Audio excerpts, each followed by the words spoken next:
Welcome. In this video I'm going to be taking a look at this VRIG magnetic phone holder with cold shoe mount. So if you find this video helpful and you want to purchase one of these, I'll put a link to it in the description, and if you use that link it helps me out a little bit and doesn't cost you anything extra. So let me get this open, then I'll explain more about what it is.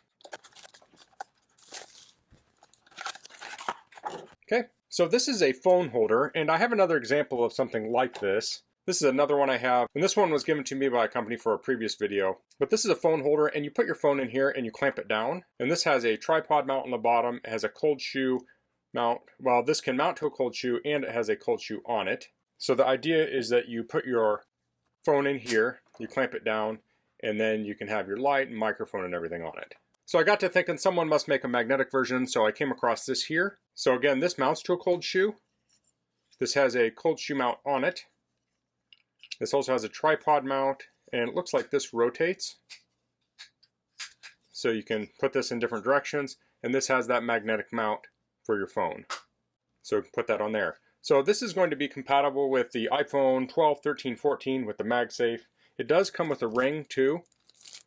So you could probably put this on other devices, and that's actually a very good grip there. So if you have an iPhone, you want to make sure you have your phone bare or have a MagSafe compatible case. So this has a ring built into it to increase the strength, so you have a good grab on there. This could work with like thin cases, but for your best performance you want to have a case that's compatible.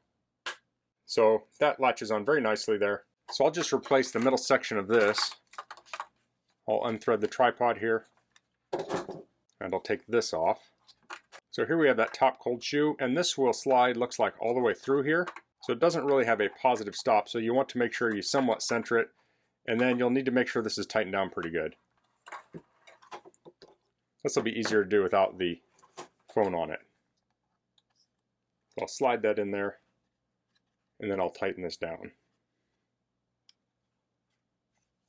So if we compare this to the other one, it actually has a positive stop there. So that's a little bit nicer feature of this one, but this will probably work fine.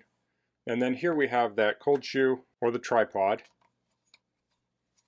So that's a 1/4 thread, so we can tighten that on there. And now we have a similar setup as this. Now if you look here, this is taller, quite a bit taller. So we can put that on there like so. I didn't actually get this for this system here. I actually got this for my stationary unit that I'm using right now. And I'll insert a picture of that. So that was my traditional setup, and I'm going to be replacing it with this. I'm going to try it out, and if I don't like it, I'll switch back. But the idea with this is that I can more easily just take my phone on and off without having to tighten and loosen the clamp. So I currently have this big light and microphone here. I can take that off if I don't need the microphone, and I like to have my microphone kind of at the side sometimes. And then I can take this and just put the microphone on here.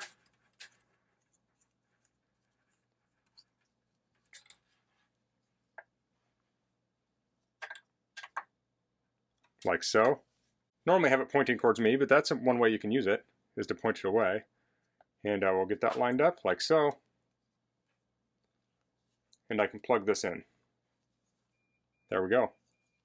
Let me just make sure this is working. Okay. I'm going to make sure it's not hanging down in front of the camera, but that's pretty nice. So if I want to take this off, I can just grab this, and then I can pry this off, and take my phone off, put it back on, just slap it back on there. So I think that's pretty slick. So this does also have an angle on it. It is just a friction angle. It looks like it goes straight up, or we can angle it down. It doesn't look like it angles the other way at all. So there are many uses for a mount like this. You can use it on a ring light. You can put this on a DSLR camera. So you could have this on your DSLR on the top, and this could be recording video or just secondary photographs while you're taking pictures, or you could be, I don't know, GPS tracking, or who knows. There are so many things you can use with this and mount it directly to your camera, or you can just hook this right into a tripod and use it like a traditional camera holder. I like that it has that mount there. You can also do vertical video by just turning the whole thing, and you can mount your microphone off to the side there, but it makes it super versatile. And then when you're storing it away, you can just pop that down so this isn't hanging off, and that's a nice compact fit to it. And here's my final setup here. So you can see the camera here. The lens is going to be right about here in line with the center of the light. Now it's not up higher here, it's down here, but this seems to work pretty good for me. And then I have the microphone up here plugged into the lightning port. Here's a look at the magnetic mount next to the traditional one I was using. You can see the position here is slightly lower than here. Now I typically mount this off to the right because the lens will be off on this side and that centers the lens more on my ring light. And then the microphone will be down just a little bit more, and usually I point that off to the left side here where I stand. So this will actually come off of here. This will go on here and the microphone will go up here. Now one thing I think I'm going to like about this a lot is it only has that tilt control one direction. This has the ball mount on it, which I don't really need for this application. And if we look here, it takes a fair amount of effort to actually bend that forward. So I don't think it's going to fall forward on its own. And this tightens really nice on here. This here can be kind of hard to tighten sometimes. So I have to tighten this, I have to tighten this and this. On the new one, I just have one thing to tighten. So I think that's going to be a pretty slick thing to add to my arsenal of AV gear. That's all I'm going to cover in this video. If you have any questions, please leave them in the comments. If you like this video, please click like. If you haven't subscribed to my channel, I'd appreciate if you could do that. And thanks for watching. Until next time, goodbye.